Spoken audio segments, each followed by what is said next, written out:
October মাসের অন্যতম বিশেষত্ব নোবেল পুরস্কার।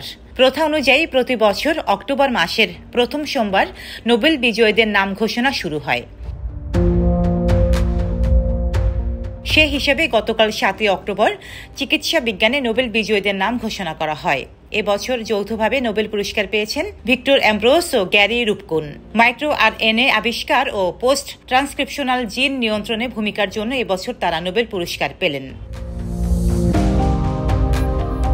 তবে নোবেল পুরস্কারের নাম সামনে এলেই হয়তো মনে প্রশ্ন জাগে, নোবেল বিজয়ীরা ঠিক কত টাকা পুরস্কার পান। টাকার চেয়ে সম্মান অবশ্যই বড়, কিন্তু নোবেল এমনই এক পুরস্কার যেখানে টাকার অঙ্কটাও হেলাফেলা করার সুযোগ নেই। যদিও অনেক নোবেল বিজয়ী তাদের পুরস্কার জয়ের টাকা দাতব্য কাজে দান করে দেন।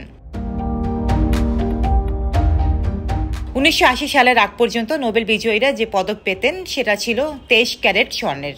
এরপর থেকে 18 ক্যারেট সবুজ স্বর্ণের ধাতবের ওপর 24 ক্যারেট স্বর্ণের প্রলোভ দেওয়া পদক দেওয়া হয় নোবেল বিজয়ীদের। এছাড়া দেওয়া হয় একটি সনদ ও মোটা অঙ্কের অর্থ পুরস্কার।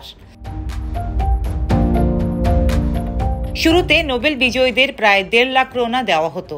বাড়তে বাড়তে 1981 সালে তা 10 লাখ ক্রোনা হয়।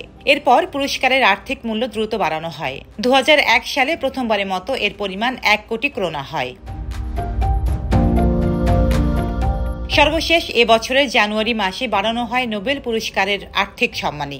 এবছরের নোবেল পুরস্কার বিজয়ীরা মোট 1 কোটি 10 লাখ সুইডিশ ক্রোনা পাবেন, যা আগের চেয়ে 10 লাখ ক্রোনা বেশি। নোবেল ফাউন্ডেশনের তহবিলের উন্নতি হওয়ায় এবছর পুরস্কারের আর্থিক সম্মানী বাড়ানোর এই সিদ্ধান্ত হয়েছে। বাংলাদেশি মুদ্রায় 1 কোটি 10 লাখ ক্রোনার মূল্যমান দাঁড়ায় 12.5 কোটি টাকার বেশি। ডেস্ক রিপোর্ট, সাম্প্রতিক দেশকাল।